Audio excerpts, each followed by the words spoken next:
Bonsoir tout le monde. Je vous remercie d'abord d'être présent, d'être venu, en dépit de la tension un peu qui sévit dans le pays. D'abord, comme cette séance est enregistrée, va être diffusée en direct un peu décalé. Donc, je vous demanderai, si possible, de mettre vos téléphones portables en mode silencieux pour ne pas perturber un peu la diffusion en direct. Je vais passer directement, je vais faire les présentations, je vais sortir un peu du climat du schéma classique de l'introduction des tables rondes. Je vais passer directement aux présentations. Alors, Madame Joumana Tadmouri, vous êtes présidente et cofondatrice de la Fondation Patrimoine Tripoli. Vous êtes originaire de Tripoli. Oui, c'est votre ville natale. Et vous êtes très active, je pense, sur le plan du développement de la ville de Tripoli. D'accord. Et vous êtes aussi cofondatrice, ça c'est à Paris, de l'école internationale. D'accord. Ça c'est pour Paris. Monsieur Msbah Ahda, je pense qu'on n'a pas besoin de vous présenter, mais quand même pour les expatriés. Vous avez été député de Tripoli de 1996 à 2009, donc pour 3 mandats. Et vous avez été aussi consul honoraire de France à Tripoli, de 92 à 96. Alors, professeur Antoine Corban, vous êtes notre collègue à ICI Beyrouth, vous êtes éditorialiste à ICI Beyrouth, professeur à l'Université Saint-Joseph, et vous êtes rédacteur en chef de la revue de l'ESJ Travaux et Jours. Vous avez récemment aussi fait un numéro spécial sur Tripoli, je pense. Oui, c'est celui qui a eu le plus de succès, à tel point que je n'en ai plus. Nous l'avons imprimé à 2 reprises. Nous avons sorti quelques centaines de numéros et les stocks ont été épuisés assez rapidement pour mon plus grand plaisir. Parfait. Il me reste beaucoup sur Beyrouth, sur le Liban, sur ceci et sur cela. Parfait, très bien. OK. Oui. On n'entend pas? Oui.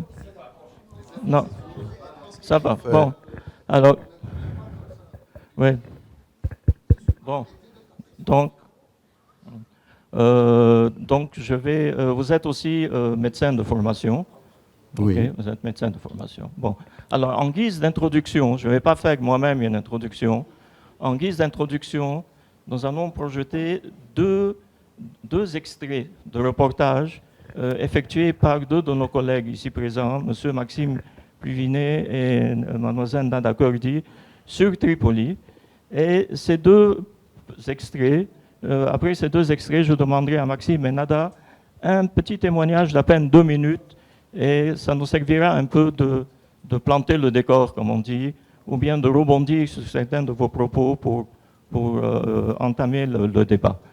Donc, si on peut commencer d'abord par le premier reportage de Maxime. Fin septembre dernier, le village de Ar'af dans le Akkar était le théâtre d'une tragédie qui a secoué le Liban. 2 petites filles de la famille Telaoui, Maya et Mei, ainsi que leur mère et leurs 2 frères périssaient dans le naufrage d'une embarcation clandestine partie depuis le Liban. Le drame avait fait près de 100 victimes. Bilal, un ami de la famille Telaoui, nous emmène au cimetière du village. Il connaissait bien le père des 2 petites filles, Wissam, qui a survécu. Il avait vendu tous ses biens à hauteur de 27 000 $ pour financer le voyage. تم العثور على جسمين طفلتين مايا وماي الوحدة عمرها 7 ووحدة عمرها 9 سنين ومثل منك شايف جسمين تنتين مدفونين هون وتم العثور على الشباب 2 لحني رح يجوا على لبنان. La tragédie de Tartous est le symptôme d'un phénomène croissant au Liban depuis 2019, l'émigration clandestine.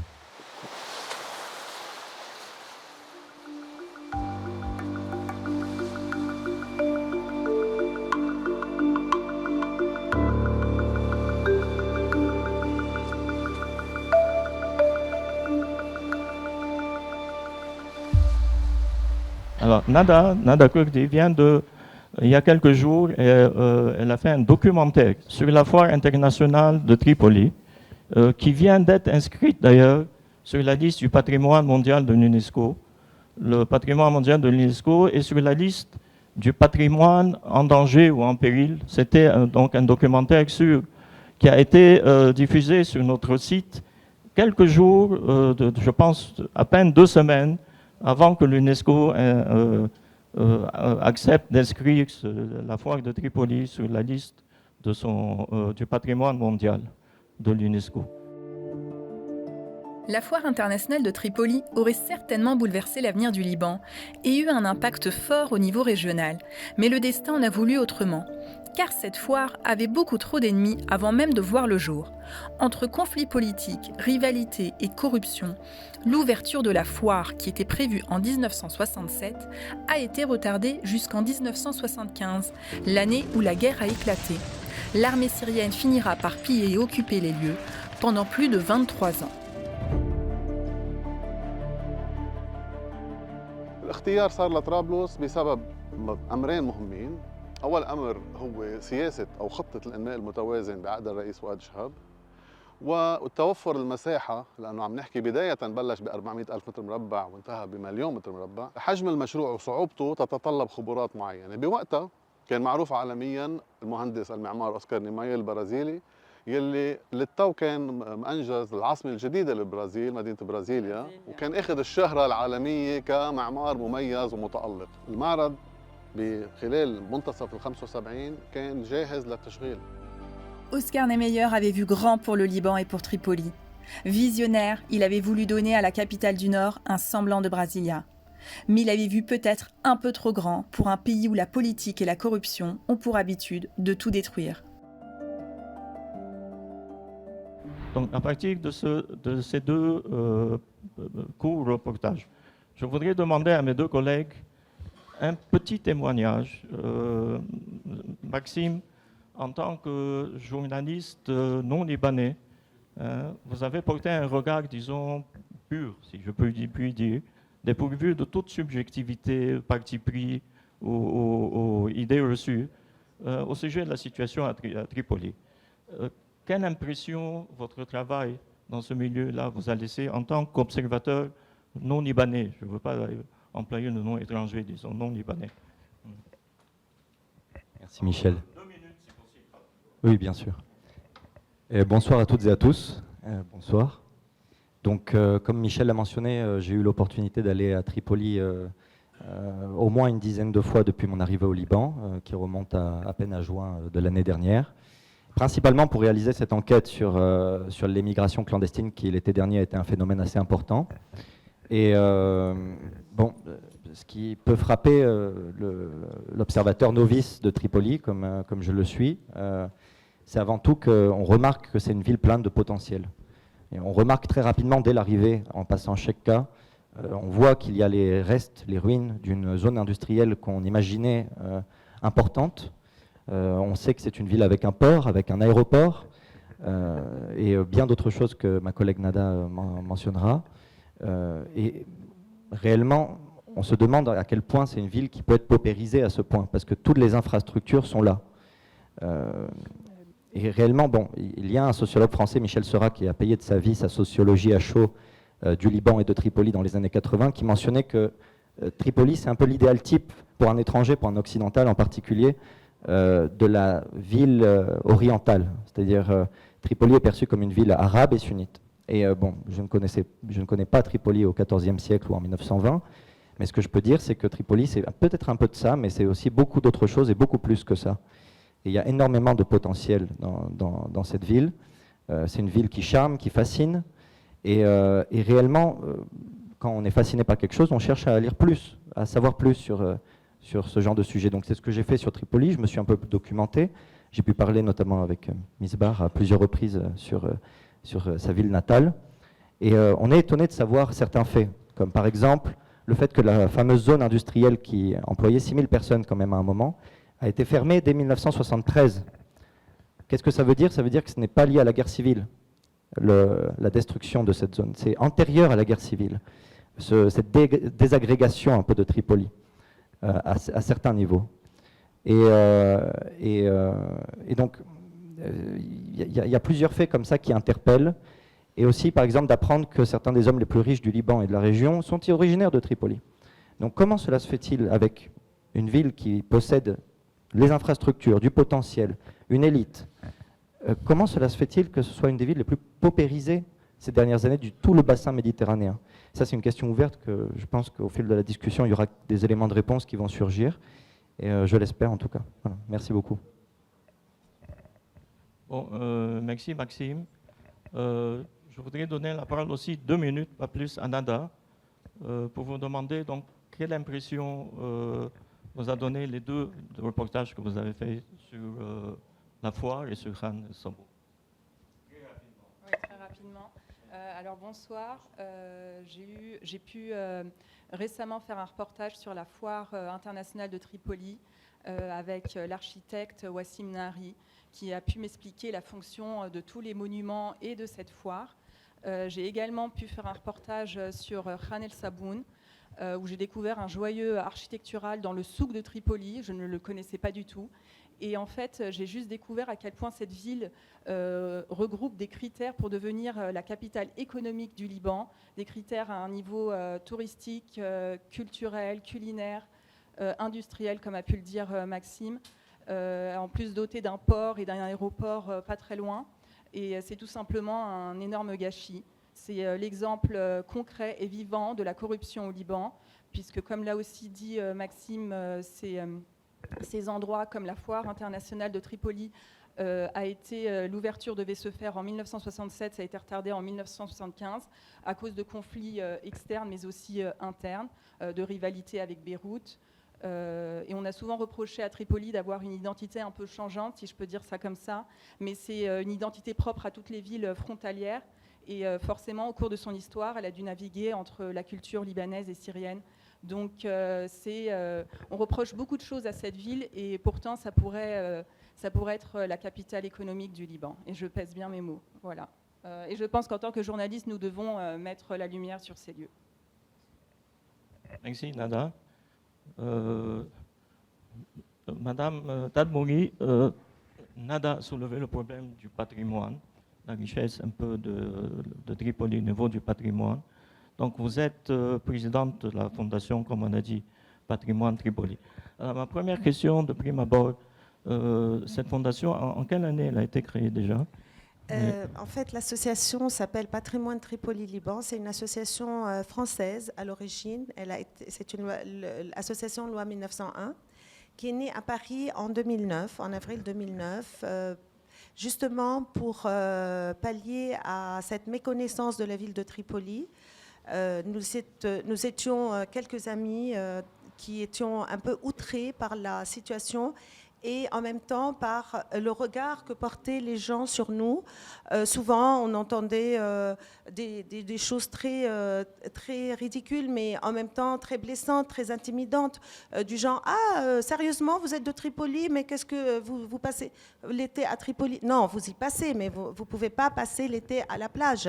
Il y a une plage à Tripoli. Ce genre de questions complètement absurde et qui montre à quel point aussi il y a une blessure systématique qui doit suivre la ville de Tripoli et ses habitants. Alors, une question que je voudrais vous poser. Lorsque vous intéressez au patrimoine, lorsque vous avez entamé votre action, quel état des lieux vous avez trouvé au niveau du patrimoine? Le patrimoine de Tripoli, dans quel état il était? Et d'abord, dans quel état? Si on peut faire un état des lieux de ce patrimoine. Justement, nous étions tous d'accord que la ville de Tripoli regorge de patrimoine très important.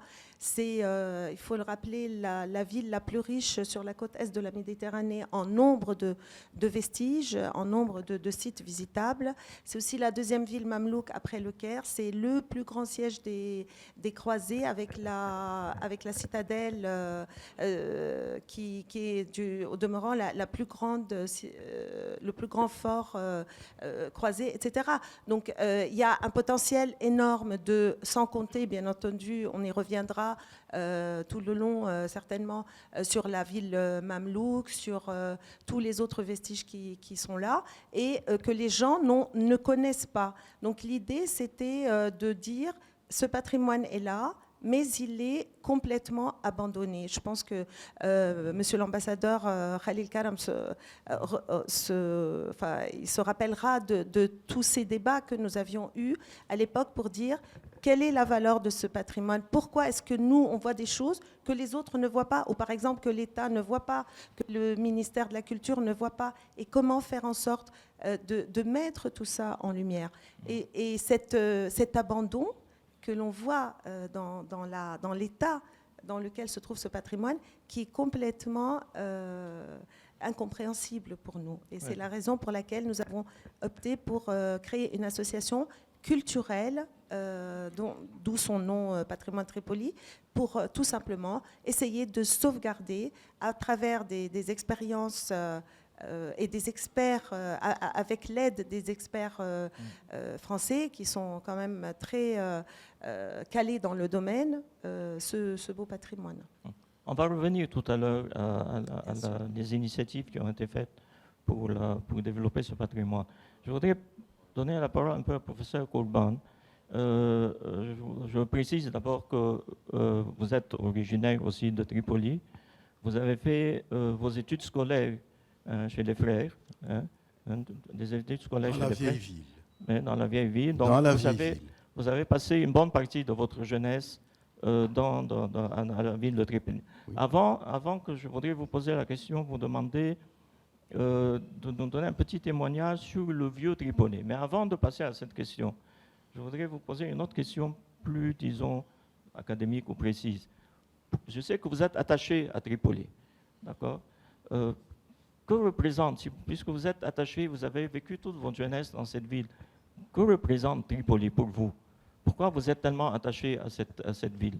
Parce que ça représente? Tripoli est un modèle achevé de la ville Al-Madina, la ville au sens de la polis, urbs, c'est-à-dire l'espace qui rassemble les diversités. C'est ça Tripoli. Et c'est le seul exemple urbain de citadinité achevée au Liban, beaucoup plus que Beyrouth. Beyrouth s'est développée trop vite au XIXe siècle. C'était une petite bourgade en bord de mer de 5 à 10 000 habitants en 1800. En 1900, elle passe à 200 000 habitants. Mais Beyrouth n'a pas eu le temps de connaître l'expansion de Tripoli. Tripoli s'est développée par expansion centrifuge. Elle a assimilé la périphérie. Beyrouth n'a pas assimilé la périphérie, parce que Beyrouth s'est développée par agrégation. Et donc à Beyrouth, on est à Beyrouth, mais on n'est pas de Beyrouth. À Tripoli, quiconque a résidé à Tripoli, demandez à Madame Faddoul, elle est là, ici, elle vous le dira. Quand on réside à Tripoli, on adopte la ville et la ville adopte. Et on accepte d'être de Tripoli, chose qu'on n'accepte pas tellement à Beyrouth. Mais qu'est-ce que Tripoli apporte justement de plus que d'autres villes, que Beyrouth ou bien? Le génie immortel de la ville et de la ville méditerranéenne que Rome a inventé, la ville qui assimile, la ville qui fait que la diversité devient unité, non pas homogénéité, mais la diversité. Ainsi, par exemple, dans l'histoire de la tradition de cette ville remarquable, absolument remarquable, et sur laquelle on s'est acharné, n'est-ce pas? Tripoli, c'est 3 implantations, mais ça date des Cananéens, ça, parce qu'il y avait une fédération sur ce cap urbain, il y avait une fédération, une de Sidon, une de Tyr et une d'Arwad. N'est-ce pas? Et sous les Perses, sous les Achéménides, dans la haute antiquité, c'est 2 Tripoli qui étaient le siège du gouverneur perse, c'est 2 Tripoli qui est partie la révolte contre les Perses. Donc, la tradition tripolitaine d'être la reine de la Révolution est très ancienne. Donc, c'est ça l'esprit d'une ville, le génie de la ville. Bon, je voudrais donc revenir à ma question précédente. Est-ce que vous pouvez nous parler très succinctement, avant de donner la parole à M. Ahdab, du vieux Tripoli? Vous avez passé votre jeunesse dans cette ville. Oui, le vieux Tripoli. Qu'est-ce que vous pouvez nous raconter de ce qu'était Tripoli je vous à votre raconte, époque. par exemple, moi, ouais. je suis né dans une famille patricienne de la vieille ville, n'est-ce pas? Enfin, la famille de ma mère, les Rousses, de la vieille ville mamelouk, du quartier Nouri, qui est un quartier musulman par excellence, n'est-ce pas? Et qui sont là depuis le XIVe siècle. Mais comment était la vie à Tripoli à votre époque, durant votre jeunesse? Je vous donne un exemple. Oui. Quand les chrétiens ont commencé à habiter la périphérie de la ville, c'est-à-dire ce qui était hors les murs, n'est-ce pas? Ils ont quitté le vieux Tripoli, Darbiya, Berké, etc. Et ils avaient là-bas une petite chapelle, une petite église dédiée à Marie. Et ils sont sortis sur les murs. Et là, ils ont eux-mêmes donné à leurs voisins musulmans, ils leur ont donné leur chapelle pour que les autres agrandissent la mosquée. Il y avait une petite mosquée. Et les musulmans, en contrepartie, leur ont donné à ce qui est aujourd'hui la rue des églises. Il y a 11 églises différentes dans le vieux Tripoli. Ils leur ont donné un grand terrain pour qu'ils construisent une église, qui est aujourd'hui l'église Saint-Nicolas, que j'ai fréquentée et où j'ai reçu le baptême. Donc la vie à Tripoli n'était pas une vie fragmentée, morcelée. Dans ce quartier, il y a, je ne sais pas qui, dans l'autre quartier, dans le même immeuble, il y avait tout le monde. Dans le même immeuble. On va revenir un peu sur cette diversité de façon un peu plus... Monsieur Tourouma, c'est cette diversité, mais cette diversité conservée dans l'unité. C'est le modèle du Liban de demain, si encore demain, il y aura un Liban, après ce qui s'est passé aujourd'hui. Et je remercie Nada Kurdi et M. Pluvinet qui ont parfaitement perçu, n'est-ce pas, la fonction et le statut de Tripoli. Ils ont parlé de capitale économique, etc. Tripoli est le hub de tout le Levant du Nord. On va revenir sur cette idée. Monsieur Ahdab, je voudrais un peu rebondir sur les propos de Maxime, qui a relevé un peu la richesse qu'il y a à Tripoli à différents niveaux. Mais malgré ça, Tripoli est considérée comme la ville la plus pauvre de la Méditerranée, ou du moins l'une des villes la plus pauvre de la Méditerranée. Et vous disiez l'autre jour qu'elle est peut-être plus pauvre que Gaza. Malgré le siège imposé à Gaza, semble-t-il, Tripoli est encore plus pauvre que Gaza, et malgré toute la richesse et le patrimoine dont bénéficie cette ville. Comment vous expliquez ça? On a vu le témoignage d'un observateur étranger, donc, de Maxime, qui a découvert toute cette pauvreté, et en même temps, qui a découvert que peut-être les deux hommes les plus riches du Liban, sinon de la région, sont originaires de la ville, de cette ville. Donc vous avez été député de cette ville pendant 3 mandats. Comment vous avez affronté cette situation? Est-ce que vous avez essayé un peu en tant que député de la ville, d'essayer de redresser la situation? Avant tout, c'est pas moi qui dit que Tripoli est plus pauvre que Raza. C'est une étude qui a été faite par les Nations Unies. Et effectivement, Raza est assiégée par les Israéliens. Alors on se demande qui assiège Tripoli. Comment se fait-il que Tripoli soit devenu plus pauvre que Raza? Eh bien, tout simplement, c'est l'État libanais. L'État libanais qui ne va pas dans le sens de ce que disait Dr Korban, dans le sens de monter un État-nation. Parce que pour avoir un État-nation, il faut accepter nos différences, mais en même temps, il faut mettre des règles et accepter tout le monde. Surtout dans un pays où il y a 19 groupes religieux différents. Donc, comment appartenir à cet État? D'un autre côté, si vous voulez... Comment expliquer que justement que l'État libanais assiège on néglige Tripoli de cette façon. Oui, alors... c'est un peu paradoxal. C'est ce que je voulais vous dire. Il y a une autre chose qui a été dite qui est très importante, c'est que Tripoli est vraiment, la nature des Tripolitains, je parle historiquement, ce sont des gens tolérants. Donc il y a une grande tolérance qui existe, et effectivement, ça a été très bien décrit par le professeur Kourban. Maintenant, le Liban était fondé en 1920. Tripoli n'était pas prête à se joindre au nouveau Liban, au Grand Liban. Parce qu'en 1920, les Tripolitains faisaient partie étaient beaucoup plus proches des Syriens, et ils attendaient à ce que les Anglais fassent un royaume arabe et un califat arabe.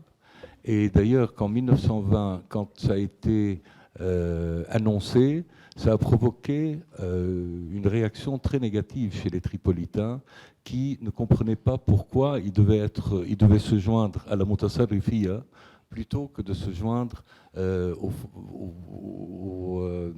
au pays. Enfin, il y avait beaucoup plus de relations, si vous voulez, avec la Syrie, avec Homs, avec Damas, etc. Donc, si vous voulez, déjà, il y avait une réaction qui était mal vue par les chrétiens, à juste titre. D'ailleurs, moi, je comprends tout à fait, c'est légitime comme réaction, donc ils avaient peur des Tripolitains. Autre chose, c'est qu'effectivement, c'était une capitale économique, donc le port de Tripoli était beaucoup plus important que le port de Beyrouth. Et transformer la capitale avec des moyens économiques moindre que la deuxième ville ne faisait pas partie de la stratégie du gouvernement libanais. Donc il fallait transposer toute l'activité économique à Beyrouth. Et le port de Tripoli a été restreint à des activités bien limitées, alors que le port de Beyrouth a pris un grand essor. Alors que jusqu'à maintenant, le port de Tripoli a beaucoup plus de possibilités et de moyens, et c'est ce que disait Maxime Pluvinet. Donc, c'est un port qui peut s'agrandir. C'est des moyens, et c'est ce que disait Nada aussi. Il y a beaucoup d'infrastructures pour pouvoir relancer une vraie économie à Tripoli. Alors, j'ai été député de 1996 à 2009. De 1996, quand j'étais député au début, je pensais que le problème, c'est ce qu'on nous disait, c'était l'occupation syrienne. Parce qu'effectivement, bon, tout ne marchait pas, ne fonctionnait pas. Et à chaque fois qu'on essayait de comprendre pourquoi, on disait, mais vous savez comment ça se passe, il y a des gens qui gèrent le pays, donc il ne faut pas aller en confrontation, ils sont très forts, on ne peut rien faire. Et j'étais le seul sunnite qui avait osé signer pour le départ des Syriens au premier Bristol. J'étais le seul, ça c'est un fait. Et parce qu'ils étaient encore là, les Syriens. Ensuite, le deuxième Bristol, ça a changé, il y a d'autres qui ont joint. Et donc, on a tout fait pour dire, parce qu'à l'époque, les Syriens disaient, ce n'est pas une demande libanaise, le retrait de nos troupes du Liban, c'est une demande chrétienne. Et les sunnites ne voudraient jamais que les Syriens sortent du Liban. Alors moi, en tant que député de Tripoli, j'ai dit que ce n'était pas vrai et que nous, Tripolitains, voulions qu'ils partent du Liban. Et j'ai signé pour cela. Deuxième période, c'était 2005. Donc 2005, moi j'étais vraiment ravi en pensant que finalement, on aurait la possibilité de pouvoir mettre un plan de relance, de pouvoir reconstruire un pays. Et là, je me suis rendu compte que finalement, ça ne pouvait pas se faire, parce que les leaders du 14 mars, à l'époque, avaient dû, pour des raisons politiques, accepter de faire des compromis avec les autres joueurs au Liban, et entre autres le Hezbollah. Donc il y a eu cette fameuse alliance à 4 parties, avec le Berri, Hezbollah, etc. Donc 2009... Et finalement, de 2009, ils ont fait une liste du 14 mars dans laquelle je n'étais pas présent parce qu'effectivement, j'étais en confrontation avec les politiciens qui représentaient Tripoli de 2005 à 2009. J'ai décidé de rester parce que je pensais que finalement, le problème, on retourne à ce que disait Joumana au début, c'est une question d'image. Pourquoi pourquoi représenter Tripoli en tant que ville extrémiste, salafite, etc. Ça a commencé en 1975, quand les services... On va revenir sur ce problème-là, justement, d'un changement, semble-t-il. Non, je donne seulement le titre en vous expliquant les 3 phases. Donc j'ai décidé de rester, donc ça c'était une phase beaucoup plus importante que pendant ma députation, parce que bon, c'était très difficile, mais nous ne pouvons pas, en tant que Tripolitains, laisser les choses se faire et laisser la possibilité aux leaders politiques d'accepter de donner l'image d'un Tripoli qui ne ressemble pas à Tripoli. Je vais clore cette réponse pour vous donner la possibilité de continuer, mais pour vous dire que le salafisme a été introduit au Liban en 1960. Donc l'islam tripolitain n'est pas un islam salafite. C'était l'occupation ottomane, donc c'était un islam soufi. Donc là, on ne peut pas, si vous demandez à n'importe qui maintenant, qu'est-ce qui se passe à Tripoli, ça c'est des extrémistes, salafites, etc., etc. Nous avons dit à plusieurs reprises que nous appartenons au Liban du patriarche Houayek, mais malheureusement, il faut convaincre les autres. It takes two to tango. Au moins. Alors, je voudrais rebondir un peu sur ce qu'a dit M. Ahdam, Mme Tanboughi. Dans votre projet axé sur le patrimoine, et dont vous êtes très actif, vous avez vécu, je pense, à Tripoli. Est-ce que vous avez senti qu'il y a un changement au niveau de la société tripolitaine par rapport à à la situation qui prévalait un peu avant toute la crise libanaise? Est-ce que vous avez senti qu'il y a un changement dans votre action au niveau du patrimoine? Et quelles sont les causes de cette situation peut-être le terme négligence est un peu faible, disons, mais de l'état de misère dans lequel se trouve actuellement Tripoli. Comment vous avez vécu et perçu ça? Absolument. Moi, j'ai vécu jusqu'à l'âge de 19 ans au Liban avant de partir à Paris pour mes études. Et donc, effectivement, je vais vous parler d'une ville que peut-être certains d'entre vous ne reconnaîtront peut-être pas dans la description que je vais en faire. Mais très honnêtement, moi, je suis née en 68, donc je n'avais que 7 ans quand la guerre a commencé. Et malgré tout, je peux raconter l'histoire d'une ville que je n'ai connue que d'une ville pendant la guerre, en fait, parce qu'avant 7 ans, on n'a pas encore une bonne perception de la vie, mais j'ai aussi eu la chance d'avoir une famille qui me parlait beaucoup de Tripoli et des choses dont a parlé, notamment des choses dont a parlé Antoine tout à l'heure sur cette vie paisible entre communautés, beaucoup plus que ça, une convivialité extraordinaire dans laquelle les gens se recevaient énormément et partageaient énormément de choses ensemble. C'est-à-dire que les fêtes religieuses étaient quelque chose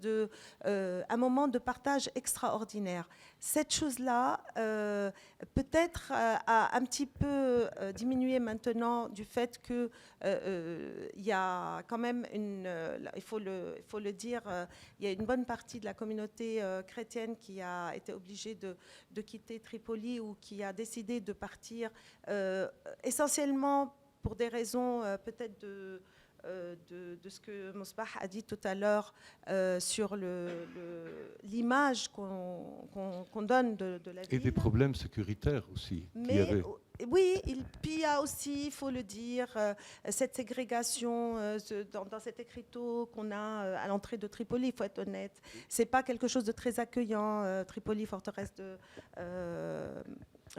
des sunnites, de l'islam, etc. Toutes ces choses-là qui ont fait qu'à un moment donné, il y a eu une perte de vitesse par rapport à ça. Il y a aussi cette crise économique qui a poussé aussi les gens à partir. Tripoli est devenue un petit peu une ville dortoir. Il y a puisqu'il n'y a pas de travail, elle n'est plus du tout accueillante dans le sens où elle a perdu un petit peu son rôle de capitale. On va peut-être certainement approfondir plus, mais elle a perdu son rôle de capitale du Nord. Donc du coup, effectivement, les gens l'ont un petit peu perdu. Et c'est cette image-là qui nous fait très, très peur et qui nous fait vraiment du mal quand on vit à l'étranger et qu'on a envie de retourner dans sa ville natale et de retrouver tous ces beaux souvenirs que nous avons vécus même pendant la guerre, de cette convivialité, de cette sérénité qui régnait. Il y a une sérénité qui est indescriptible.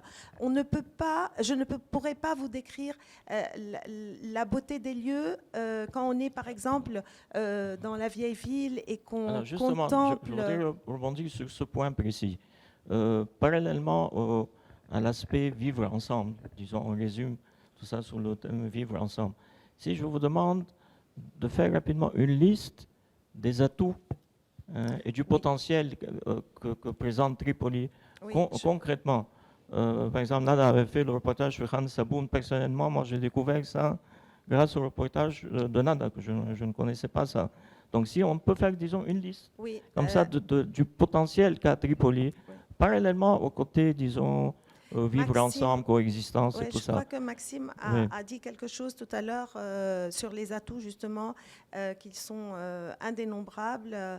Je le rejoins assez sur cette chose-là. Moi, j'en ai listé quelques-unes dans ma tête et je pense qu'on ne tarira pas de le répéter. Bon, si on ne veut pas parler des 5 infrastructures importantes qui ont été déjà citées, qui sont la raffinerie, le port, l'aéroport, qui est en... Voilà, il y a ce patrimoine architectural, par exemple. Il y a ce patrimoine extraordinaire qui fait de Tripoli une ville historique par excellence et une ville touristique par excellence. C'est-à-dire que si on passe 1 heure à Tripoli, on parcourt 4000 ans d'histoire. On a plusieurs strates enfin, toutes les époques sont représentées.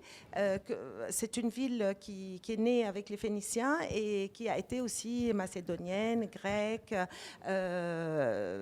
mamelouk, croisée, ottomane.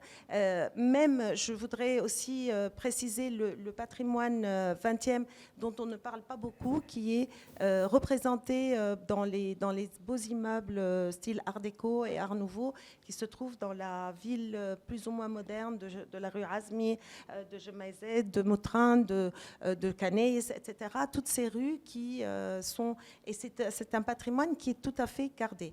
Maintenant, c'est une ville qui est considérée comme la 2e ville mamelouk après le Caire. C'est-à-dire que toutes les constituantes d'une ville mamelouk, je les rappelle très rapidement, bon, il y a les mosquées, naturellement, les hammams, les bains, les hammams, les khans, ce qu'on appelle les caravansérails, les fontaines, les khans, dont Khan Saboun dont vous parlez. Mais des khans, on en a 6, on n'en a pas qu'un, on en a 6. Ils sont dans un piteux état, mais ils ont quand même le mérite d'exister. Et il n'y a pas beaucoup de villes arabes, après aussi la disparition malheureusement de certaines villes syriennes, où il y a autant de sites visitables. Il y en a 164 à Tripoli.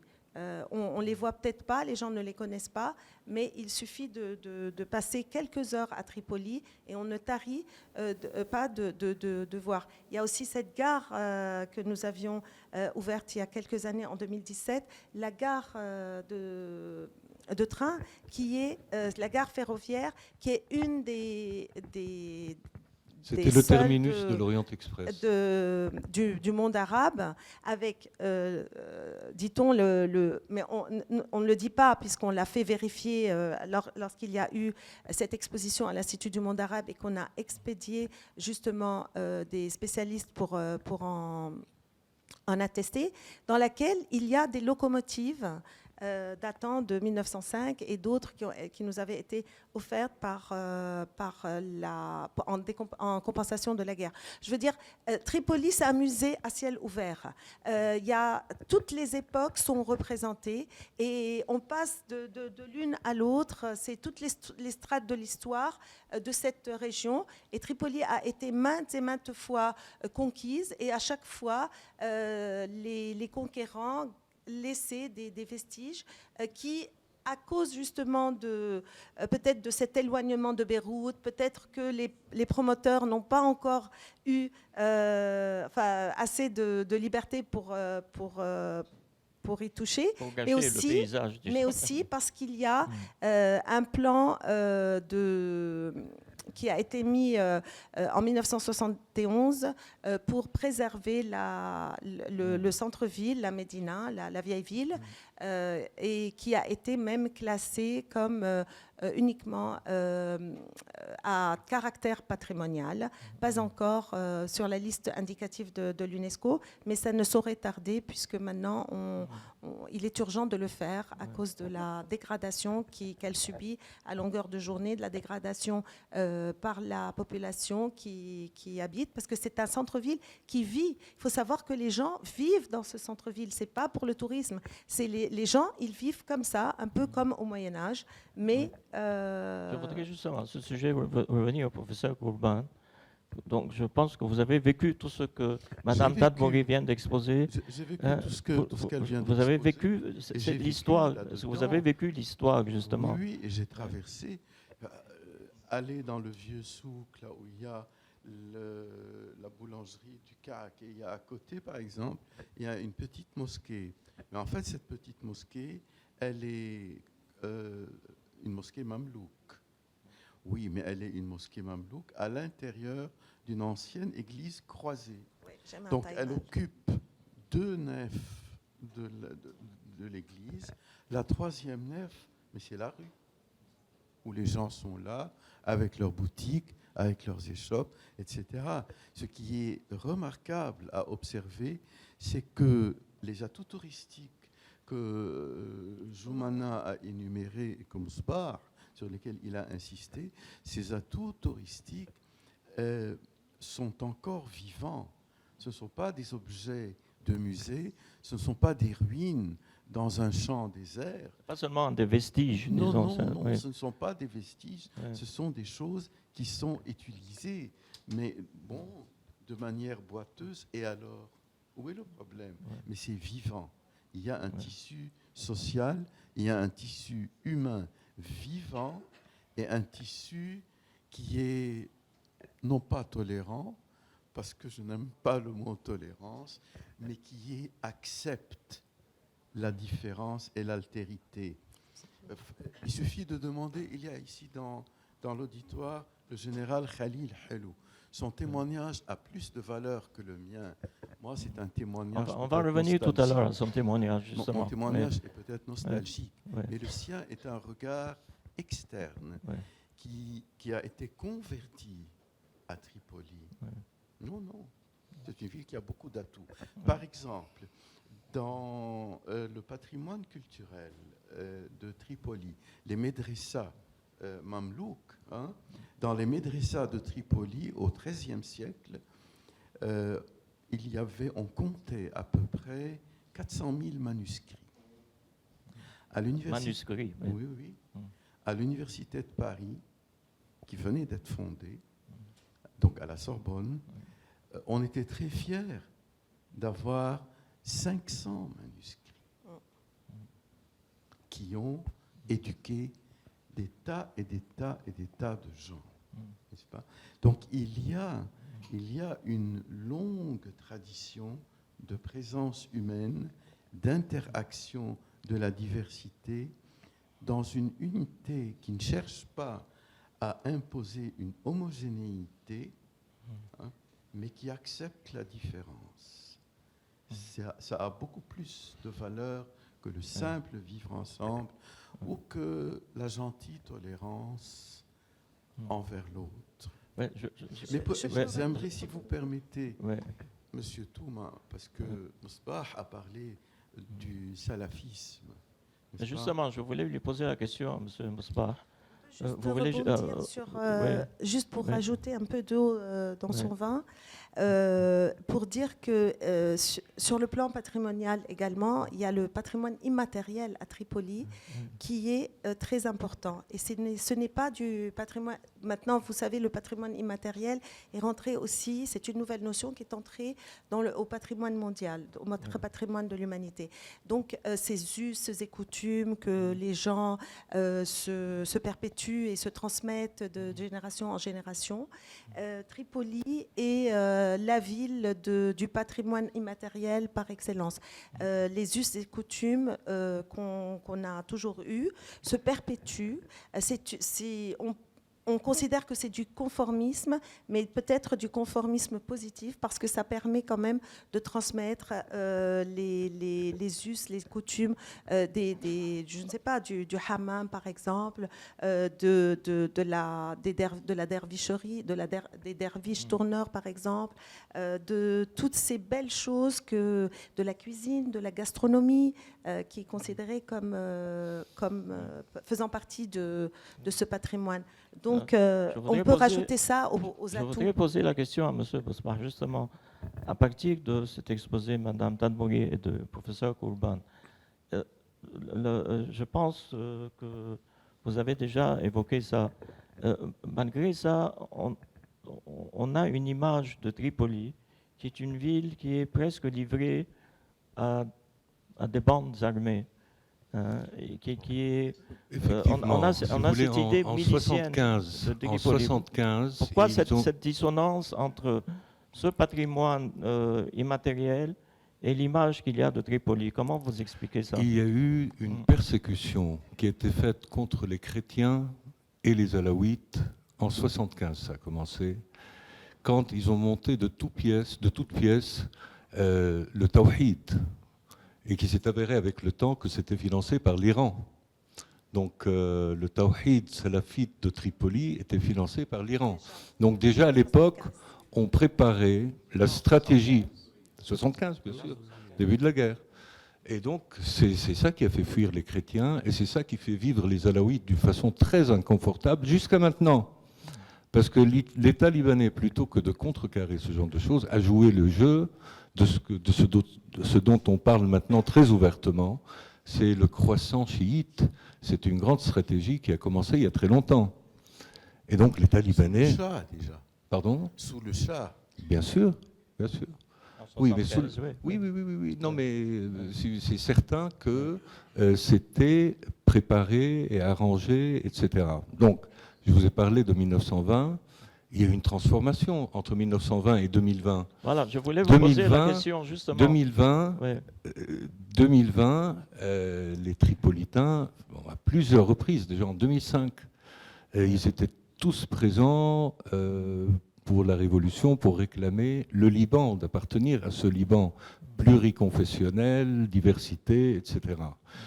En 2019, Tripoli également n'était pas du tout... Après l'explosion du port, je pense que les Tripolitains exactement, donc, si ont vous voulez, contribué à la réconciliation. Voilà, vous avez évoqué ces deux faits historiques.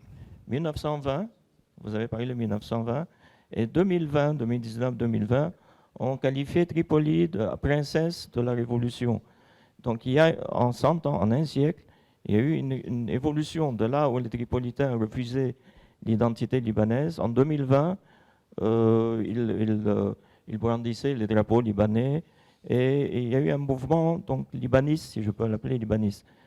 À quoi vous attribuez un peu cette évolution lente, mais qui est nette, et quand est-ce qu'elle a été amorcée, disons, cette évolution vers un libanisme national, disons? Alors, ce que je voulais vous dire, je vous donnais l'exemple dernièrement de Cèdre, qui n'a pas eu lieu.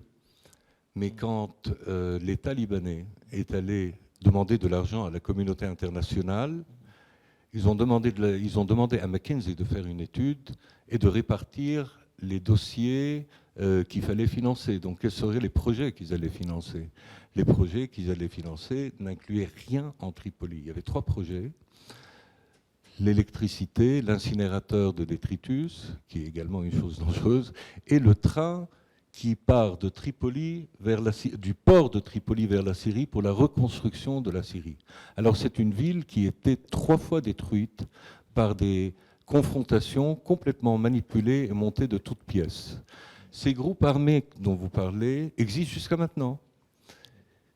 C'est qui? Ce sont des jeunes qui sont financés par des politiciens et manipulés par des services spéciaux.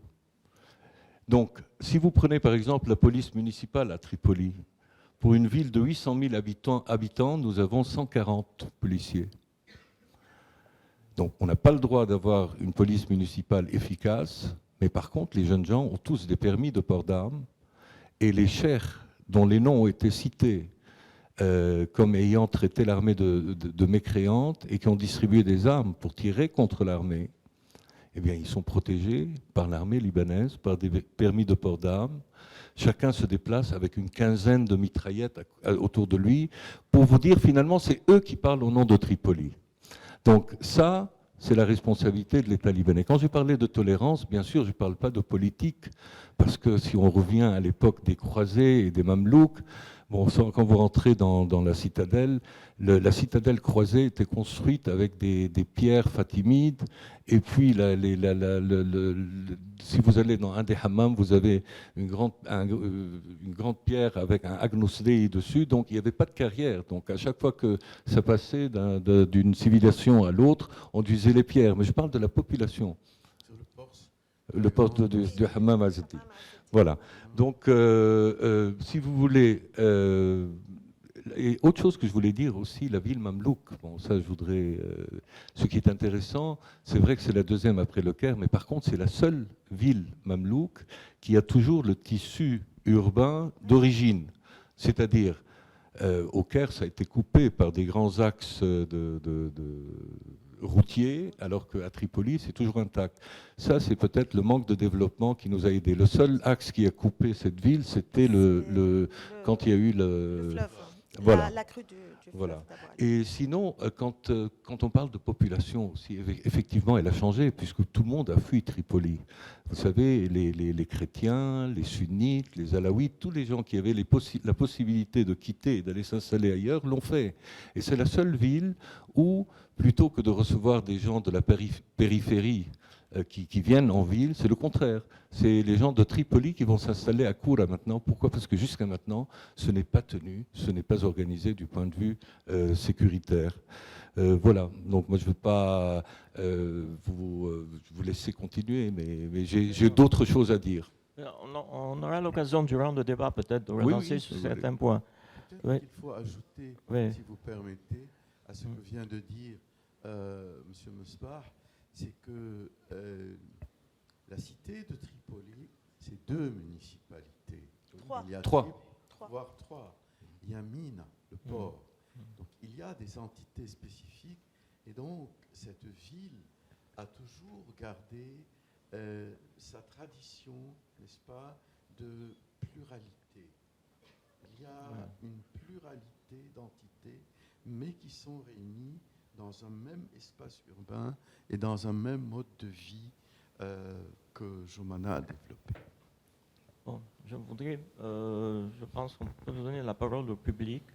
Je voudrais, professeur Kourban, vous avez évoqué l'expérience du général Khalil Helou. Le général Khalil Helou, il est là. Oui, je ne sais pas s'il voudrait répondre à ce qu'a dit le professeur Kourban, votre expérience sur le terrain. Je sais que vous avez été, lorsque vous étiez général dans l'armée, vous avez vécu l'expérience de Tripoli pendant plusieurs années.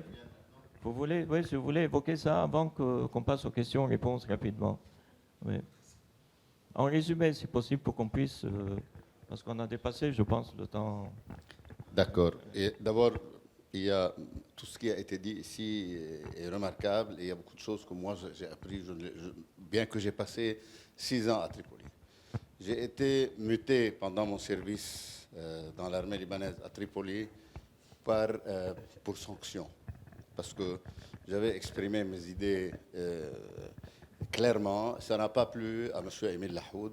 Et le lendemain, je me retrouvais à Tripoli. Pour la première fois, je mettais mes pieds à Tripoli. J'étais lieutenant-colonel. J'étais plutôt, pardon, capitaine. C'était en quelle année à peu près ça? Pardon? En quelle année? 97. 95. 95-98, j'étais sans fonction là-bas. Il fallait aller et venir chaque jour, 200 km. Alors, je suis parti dans une déprime indescriptible. Et quand j'ai été muté de Tripoli à Beyrouth plus tard, j'ai eu une déprime indescriptible. Parce que je me suis tellement attaché à cette ville, parce que j'étais dans les services médicaux, j'ai été tellement attaché à ces gens-là qui venaient que j'ai trouvé que c'était des gens qui n'avaient pas des crocs qui sortaient, ni qui étaient des diables, ni rien du tout. C'était de pauvres gens qui tout ce qu'ils voulaient, c'était un peu de dignité humaine. Et quand vous leur montrez que vous êtes en train de traiter avec eux comme des humains, et en retour, j'ai quitté Tripoli en 2003. Jusqu'à maintenant, si vous voyez mon portable, il y a toujours des 06 qui m'appellent chaque jour. Bien que ça fait peut-être quelques mois que je n'ai pas été là-bas. Alors, c'est juste pour vous dire, c'est une ville qui m'a charmé, qui m'a vraiment charmé et qui m'a profondément changé du point de vue vision du Liban. Parce que si vous visitez les cimetières de Tripoli et du Akkar, il n'y a pas un cimetière, il n'y a pas un martyr de l'armée libanaise, mais qui est décédé où? Hon, Beyrouth, sur le Gharb, en face des Syriens dans les années 80, où traverser de Tripoli jusqu'ici était une aventure.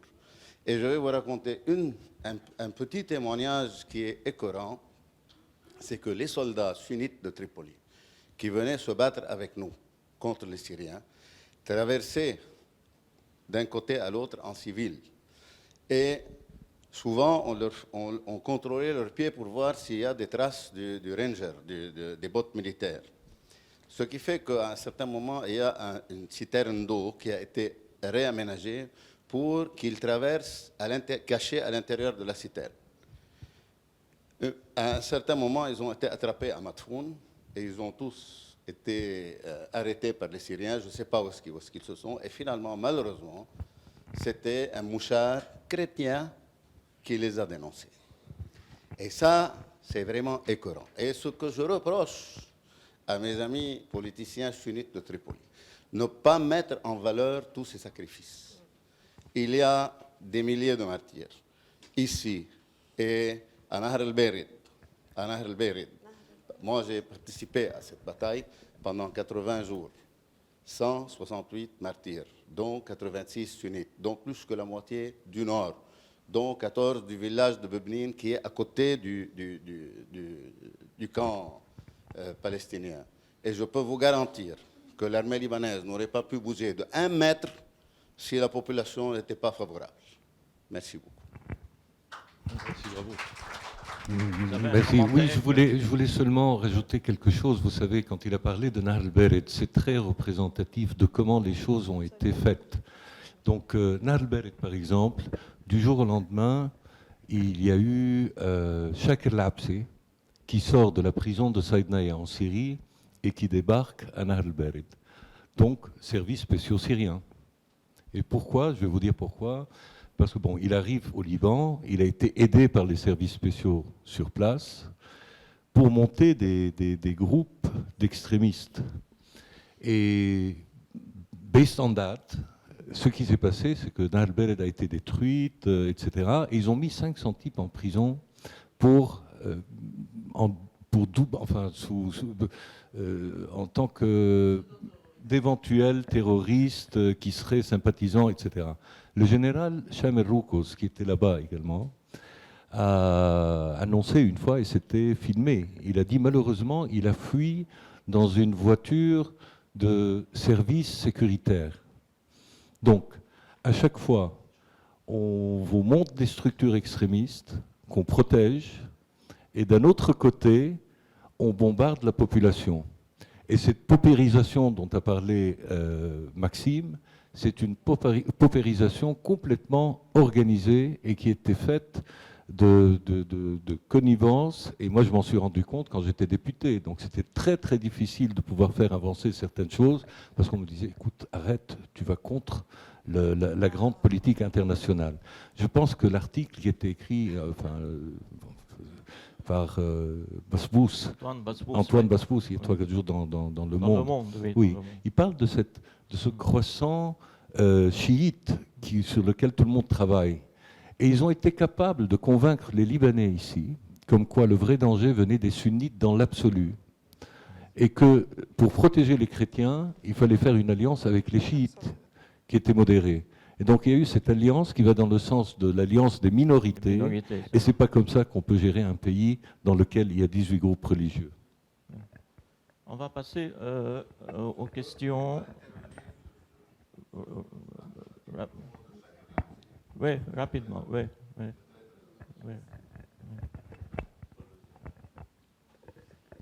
Bon, vous avez parlé du général Roukouz. Bon, alors personnellement, j'étais sur place. C'est une histoire qui n'est pas vraie. Absolument pas vraie. Monsieur Absi, mais il a une appartenance politique. D'accord?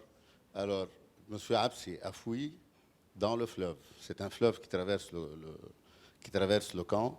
Et c'était le point de séparation entre le régiment héliporté, Fawz al-Muzawqal, et le Liwa al-Khamis. Et toujours un point de jonction entre deux unités militaires, c'est le point faible. Et les gens de Absi connaissent bien le terrain mieux que nous. Et la nuit, bien sûr, vous ne pouvez rien voir, ce n'est pas éclairé, etc. Il y a eu, ce jour-là, c'était le 4 septembre 2007, inoubliable. C'était le jour de Great Escape.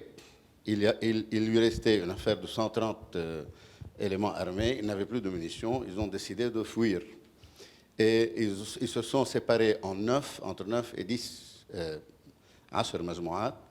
Et le premier qui a pris la fuite, c'était lui, avec ceux qui l'entouraient, justement vers l'est. Alors que les autres, les Majmouat al-Ba'iye, vers le nord. Et ils sont rentrés dans le dispositif du régiment héliporté avec lequel j'étais. Et il y a eu, pour ne pas rentrer dans les détails, il y a eu 30 morts de leur part le premier jour, 30 personnes capturées. Et ceux qui ont pris la fuite, il n'y a pas un qui n'a pas été recapturé plus tard, sauf Absi et ses hommes à lui. Et lorsque le général Michel Sleiman a été élu président de la République, il a fait un seul voyage en Syrie.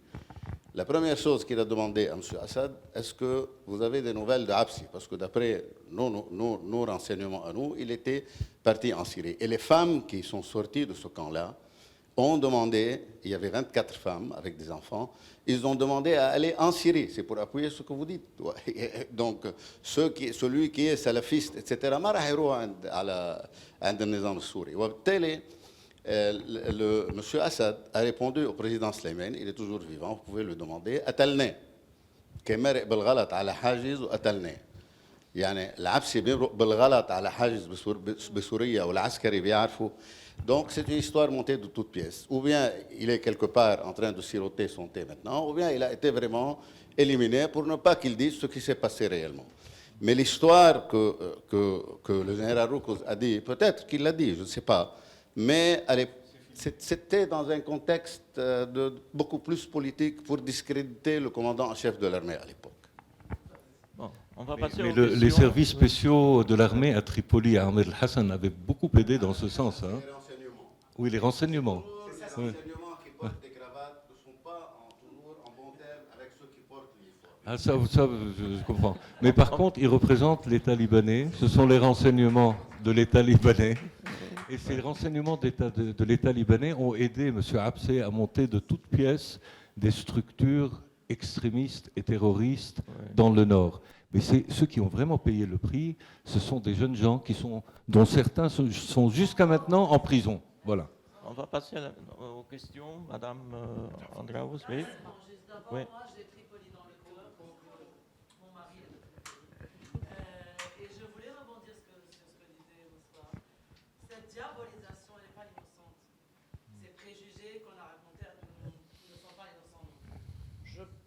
Moi, je sais ça de mon histoire personnelle.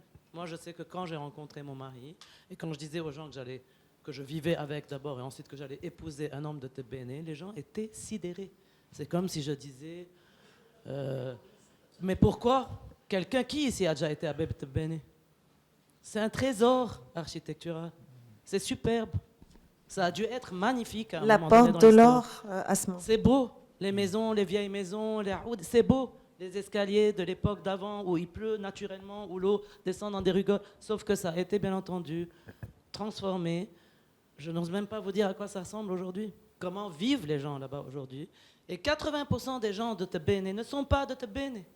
80% des habitants aujourd'hui de Tebene ne sont pas de Tebene. Mais pour revenir à ce que disait, et je dis tout ça parce que ça m'a fâché. Ça me fâche encore plus que Nazi. Nazi s'est habitué. Les Tripolitains ont développé ça m'émeut d'ailleurs, une carapace. On leur parle de leur ville comme si c'était des... And they get on with it. Moi, ça me fâche chaque fois. Ça me met très en colère. Peut-être parce que j'ai un regard externe. Ensuite, pour rebondir sur ce que disait Mosbar, vous savez qu'il y a encore des gens en prison depuis bientôt plus que combien maintenant? Oui, les prisonniers, c'est... 20? Non, il y en a 15, 17, 18. Avec l'affaire de Nahr el-Bered, avec les incidents d'Arabie, je ne dis pas que tout le monde est innocent. Et toute personne qui a levé la main, le général le sait, je suis une grande, grande défenseresse de l'armée libanaise. Toute personne qui a mis en danger l'armée libanaise mérite, à mes yeux, de pourrir à vie dans une prison. Mais 80% des gens arrêtés dans ces affaires ne devraient plus être en prison. Et on sans doute rien fait, sauf qu'ils sont sunnites. Diabolisation des sunnites dans le monde, n'oubliez pas. Ils ont des barbes, ils sont croyants, ils sont religieux, ultra-religieux, ça ne veut pas dire que c'est des terroristes. Donc il y a aussi ce mélange qui a été fait. On a décidé que c'est khalas. Jusqu'à maintenant, qu'est-ce qu'on vous dit quand on vous dit Shabab Trablus? Zahran. À أساس الشباب طريق جديدة والشباب الضاحية والشباب النبعة والشباب جلديب أوادم كلهم. Ça veut rien dire. Et Shabab Mirna Chalouhi. Oui, Shabab Mirna Chalouhi. Tout ça ne veut rien dire. Ce que j'essaie de dire, c'est que ce n'est pas innocent. C'est tout ce que j'essaie de dire. Tout ça n'est pas innocent. Et donc, politiquement, qu'est-ce que ça veut dire? Pourquoi? Comment? C'est un grand débat. Nous, ce que nous avons à faire, c'est de ne pas nous taire et de ne pas laisser faire. Parce qu'il faut dire les choses comme elles sont. C'est une ville 10 fois plus jolie que Beyrouth. C'est une belle, belle ville, Tripoli. Esthétiquement, quand on arrive, on sent quelque chose. On voit la mer, ses avenues, comment elle a été dessinée par les Français. Mais on a accepté que c'était comme un exemple qu'on donne. Moi, ça aussi, ça me rend folle. La ville la plus pauvre de la Méditerranée. Mais pourquoi? Pourquoi ça devrait être plus pauvre? Peut-être, docteur Fatfat, voilà. Vous avez peut-être quelque chose à dire à ce sujet. C'est pas mal aimé, moi je l'aime beaucoup.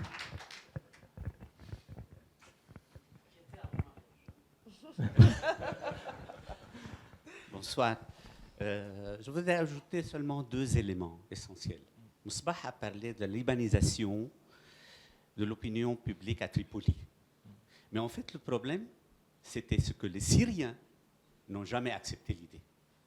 Et ils avaient toujours dévisé sur le Akkar et sur le Tripoli, sur toute la région de Tripoli. Et ça, c'est un concept politique qui déjà précédait la guerre civile. Moi, j'ai vécu une visite de Ghazi Kanaan en 1972 pour s'ingérer dans les élections de Menir Donnier. Qu'est-ce qu'il était à l'époque, Ghazi Kanaan? Il était responsable des renseignements de Homs pour les affaires du Liban, pour les affaires du Nord-Liban.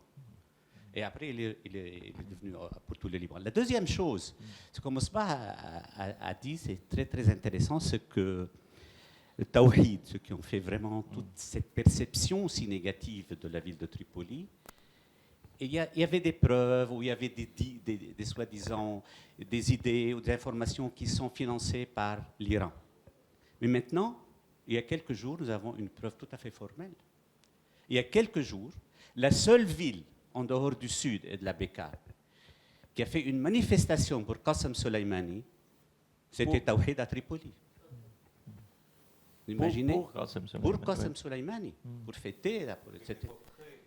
Oui, avec des portraits et tout, à Tripoli.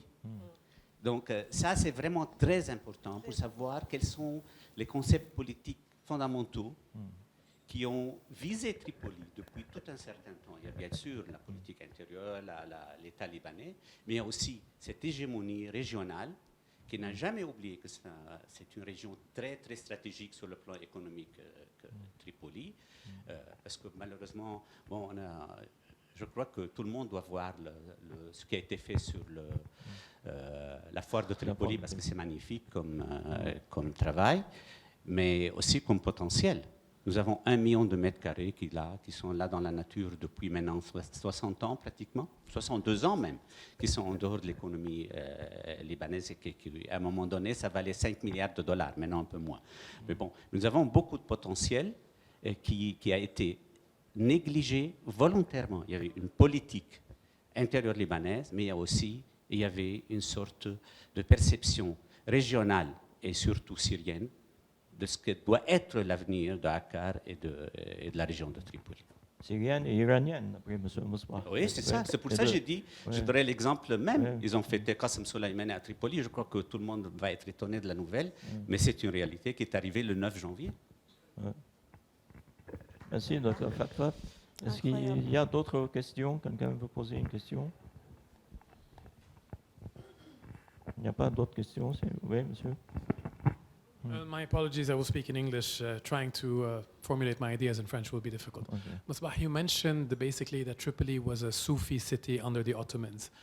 I've always wondered whether the shift from Sufism to essentially major Saudi influence shifted Sunni culture within the city and essentially led to a deterioration, which we also see in Cairo, basically, from Cairo of the 50s and 60s, since we're basically bringing up all these similarities between the two cities. Has the shift from Sufism to a more rigid form of Sunnism led to a cultural decline in Tripoli? And then the most important question, I guess, is what are the solutions that you propose for the city to come back to life and become more vibrant again? Thank you.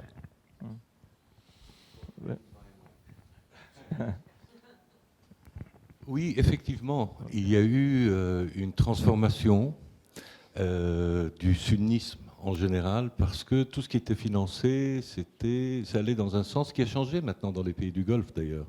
Mais jusque maintenant, chez nous, si vous voulez, il y a eu peut-être une radicalisation en général, la perception de l'islam est devenue plus radicale, mais là il faut travailler là-dessus. Il faut rappeler les gens de ce qui était fait ou ce qui était dit dans les années au 19e siècle déjà, quand il y avait beaucoup de gens qui parlaient, il y avait beaucoup de cheikhs qui étaient très connus, et c'était effectivement une ville. Quand on dit Madinat al-Ulm wal-Ulama, c'est qui les ulama? Les ulémas à l'époque, c'était il y en avait un qui donnait des cours de religion au sultan ottoman, etc. Donc c'est pour ça que Tripoli était une ville qui était très prisée à l'époque. Bon, maintenant, ce qu'il faut faire, il faut retourner à ce que disait le docteur Kourban. Donc, entre autres avantages qu'il y a à Tripoli, et c'est qu'il n'y a pas d'ennemis dans Tripoli. Parce que c'est vrai qu'il y a des Iraniens qui sont là maintenant. Ces groupes de combattants qui étaient formés par les politiciens, maintenant que les politiciens se retirent, sont partagés entre le Hezbollah, qui en gère certains, et d'autres partis, entre autres des partis chrétiens qui essaient d'avoir des groupes pour assurer une présence dans Tripoli. Mais je peux vous assurer que, idéologiquement, ceux qui sont avec Hezbollah ne le sont pas pour des raisons idéologiques. Ils ont besoin de manger et d'être couverts par l'État. Et ceux qui sont avec les autres partis ne le sont pas non plus pour des raisons idéologiques. Donc qu'est-ce qu'il faut faire? Ce qu'il faut, c'est remettre ensemble le Liban. Quand vous dites Tripoli l'a mal aimé, finalement c'est le Liban qui est mal aimé. C'est le Liban qui est mal aimé parce que Tripoli, c'est la dernière ligne de défense de la diversité libanaise. Absolument. Donc il faut construire sur cette, si vous voulez, sur cette... oui, il faut construire sur cette libanisation, on a appelé ça, de la volonté de tous les Libanais pour appartenir à un État. Donc il faut travailler sur le citoyen. Maintenant, l'État central, je ne sais pas quand est-ce qu'il y aura un État qui protégerait les Libanais dans l'absolu. Mais localement, nous avons les moyens. Toute cette infrastructure est bloquée. Le port de Tripoli peut faire beaucoup mieux. La foire de Tripoli peut fonctionner. On peut recycler ces jeunes gens dans beaucoup d'activités, que ce soit au niveau touristique, etc. Mais il faut assurer une sécurité. Il faut des pourparlers avec l'État. Sinon, ce qu'il faut, il va y avoir des élections municipales bientôt, eh bien, il faut tout simplement avoir un plan de rescousse clair, net et précis à tous les niveaux, économiques, sécuritaires, touristique, etc. Donc moi je pense que c'est faisable. Si je pensais que ce n'était pas faisable, je ne resterais pas à Tripoli. C'est faisable, mais in due time. Voilà. Est-ce qu'il y a d'autres questions? Moi, je voudrais poser une question à Madame Tadbouri.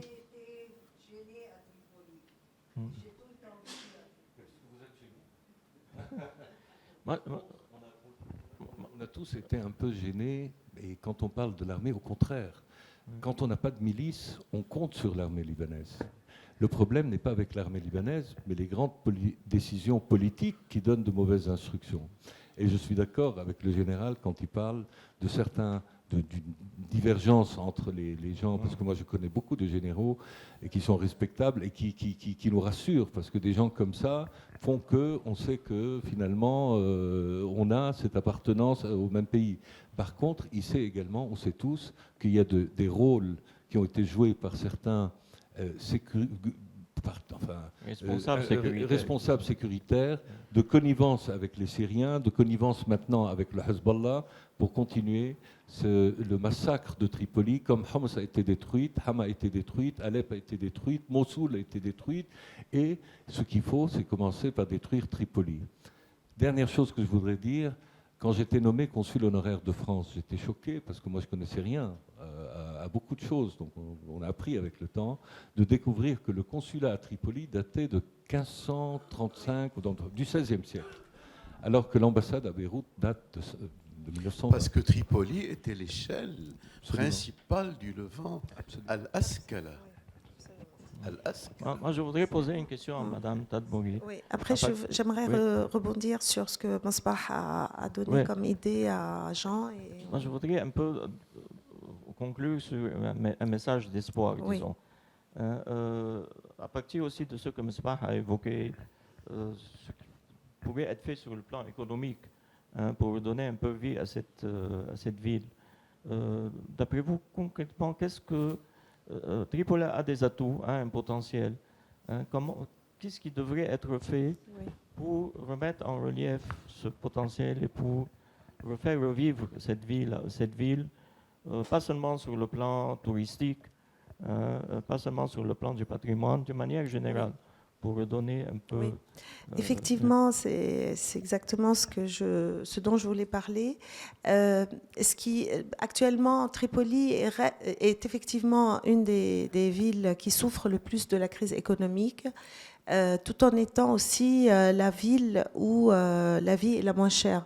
Donc, c'est pour ça qu'on dit que Mel Faïr, parce que vraiment, la vie est beaucoup, beaucoup moins chère. Et à cela, il y a plusieurs raisons.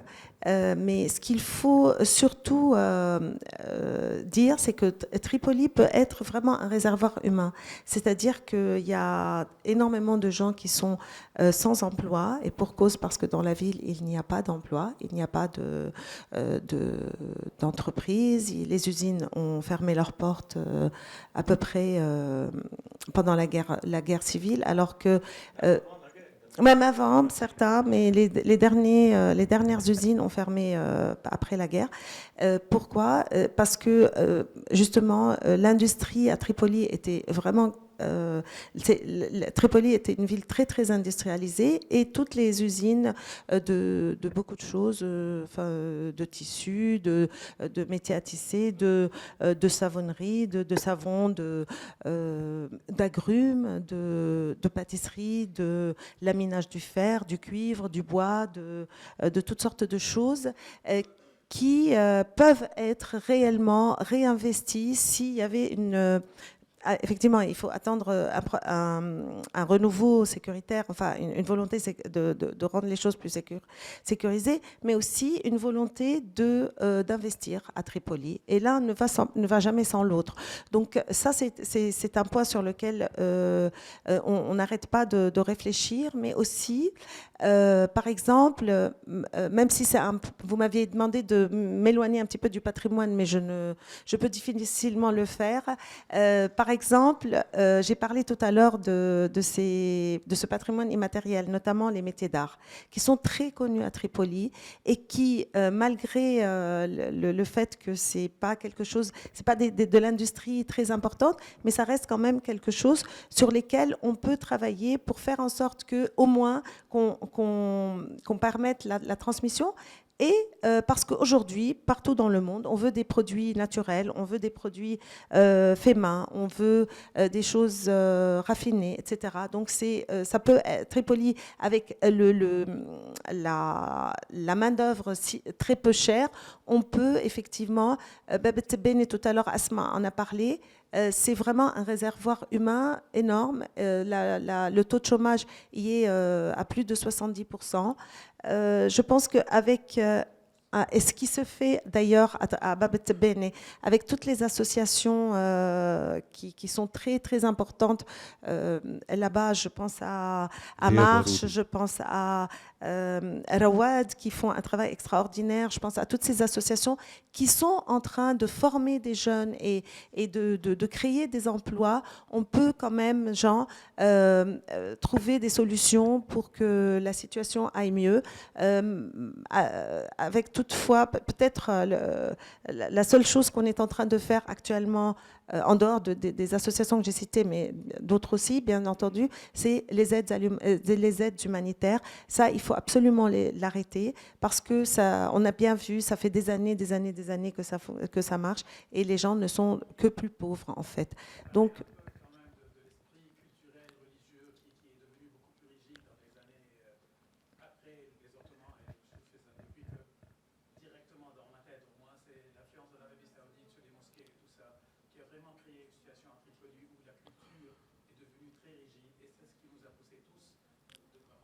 Mais malheureusement, il n'y a pas vraiment de culture à Tripoli maintenant. Et ça a été complètement remplacé par les groupes de combattants. C'est ça le problème. Et pour investir, les choses ont surtout changé après les années 80, avec la montée de la révolution iranienne en réalité.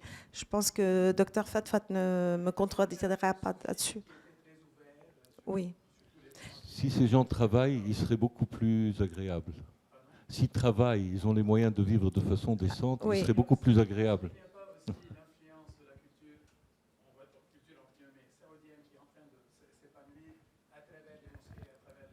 Pas vraiment.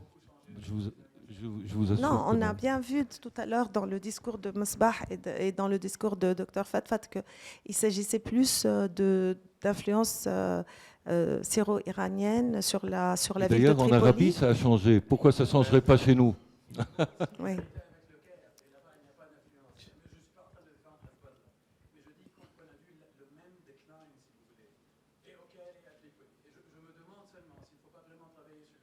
Je peux répondre? Ça, c'est évident. Ça, c'est évident. Je peux répondre? Ça, c'est évident qu'il faut travailler sur les... Avant de conclure, un nouvel état d'esprit, bien entendu. Bien sûr. Faire le procès du wahhabisme saoudien est tout à fait légitime. Mais c'est l'affaire des musulmans eux-mêmes de voir ce qu'ils vont faire ou ce qu'ils souhaitent faire. Yes. He's trying to answer you. He's trying to answer you. Would you please let him talk, Jean? C'est l'affaire des musulmans eux-mêmes de voir ce qu'ils vont faire de leur culture. L'Arabie saoudite, aujourd'hui, elle est en train de s'ouvrir. Ils ont supprimé le voile, ils ont éliminé la police religieuse, ils ont construit des cinémas, ils ont je ne sais pas quoi faire. Allez voir dans le Golfe. Ils organisent des concerts. Des concerts. Bon, c'est un autre, en tout cas, c'est un autre problème. Mais en tout cas, si la situation de Tripoli, au-delà de tout ça, qui sont nécessairement utiles, ça c'est ma conclusion à moi, c'est un message d'espoir, parce que là, à Tripoli, il y a un modèle de libanité à cause de la paupérisation qui est en sourdine, et qui peut donc se réveiller pour un Liban de demain. Il ne faut pas perdre espoir. Il a conclu pour nous tous, je pense. Moi, je suis d'accord avec sa conclusion. Donc, si on veut conclure par un message d'espoir, comme disait ma collègue Nada Kurdi, Tripoli a tout le potentiel nécessaire pour être la capitale économique peut-être du Liban. Encore faut-il qu'il y ait une décision politique. Voilà. Qu'il y ait une Donc décision politique à deux niveaux, ça devrait se passer. Les sécuritaires. NGO font un travail extraordinaire, mais il faut une décision politique. Et les investissements devraient se faire également, pas seulement par les gens, il faut qu'il y ait une infrastructure à refaire dans Tripoli. Le problème, pour vous donner un exemple concret, parce qu'avant de conclure, c'est que, regardez Zahle. Quand vous avez besoin d'électricité, vous prenez un ingénieur, vous demandez combien ça coûte, et puis vous cherchez des investisseurs. Chez nous, on ne pouvait pas le faire, parce qu'il y a un des milliardaires qui s'est proposé comme celui qui allait nous faire la société d'électricité locale. Donc, il fallait attendre. Et c'est la même chose à tous les niveaux. On a attendu. Et le problème, il disait que c'était Gebran Bessil qui le bloquait. Et puis après, il s'est retrouvé dans le pouvoir. Il ne s'est pas donné lui-même le permis. Donc, maintenant qu'on en est débarrassé, je pense qu'on peut penser au nouveau Liban. Et le Liban pluriconfessionnel. Le Liban, vous savez, dans lequel on vit tous, on a tous envie de vivre. Vous avez des gens d'extrême gauche à extrême droite, vous avez des gens qui sont religieux, d'autres qui sont moins religieux. Mais on a tous convenu de vouloir vivre dans ce Liban dans lequel il y a un développement économique, où il y a du tourisme, il y a des académies. Libertés, voilà. Les libertés aussi. Voilà. Et ça, c'est tout groupe religieux confondu. Et également pour le Bnen al-Muqawim Moumania, vous avez tout groupe religieux confondu. C'est là que devrait se passer le dialogue et pas entre groupes religieux. Il y a une dernière question peut-être. Peut-être aussi poursuivre sur l'idée de Mosbah, c'est peut-être aussi travailler un petit peu sur l'identité. Oui, bonjour. Une dernière question avant de clore. Alors, je me permets juste de donner un commentaire. Je ne sais pas s'il peut vous intéresser. C'est un avis naïf, mais c'est un avis quand même. Je suis française. J'ai découvert le Liban il y a 2 ans, donc je ne connais pas beaucoup le pays. Je vis ici, mais depuis peu de temps. Et je découvre en fait ce soir les représentations qu'il peut y avoir par rapport à Tripoli. J'en avais déjà entendu parler, des représentations négatives. Je ne savais pas qu'elles étaient aussi fortes. Alors c'est pour ça que je me permets juste de faire un petit commentaire. Je suis allée 3 fois dans cette ville et effectivement, c'est une des plus jolies villes que j'ai eu à visiter au Liban. Elle est riche d'histoire, les hammams, les savoir-faire, la savonnerie. Il y a une famille, Al-Sharkas, qui est très connue encore, l'ambassadrice d'ailleurs française. Il va souvent acheter ses savons. Et oui, les souks sont magnifiques. Et voilà, je voulais juste dire ça. J'y suis allée, il n'y a pas eu de problème et c'était très beau et j'ai adoré visiter cette ville. Donc voilà, c'est possible d'y aller et d'apprécier. Bravo. Donc on conclut par un message d'espoir, donc c'est convergent. Je vous remercie de votre présence. Je vous rappelle que les rencontres d'ici Beyrouth, chaque mois nous organisons une table ronde sur un thème ou sur un dossier qui est au centre du débat national, ou bien qui est lié ou non à l'actualité d'une façon ou d'une autre. Donc je remercie mes intervenants aussi d'être venus et à la prochaine. Donc, merci.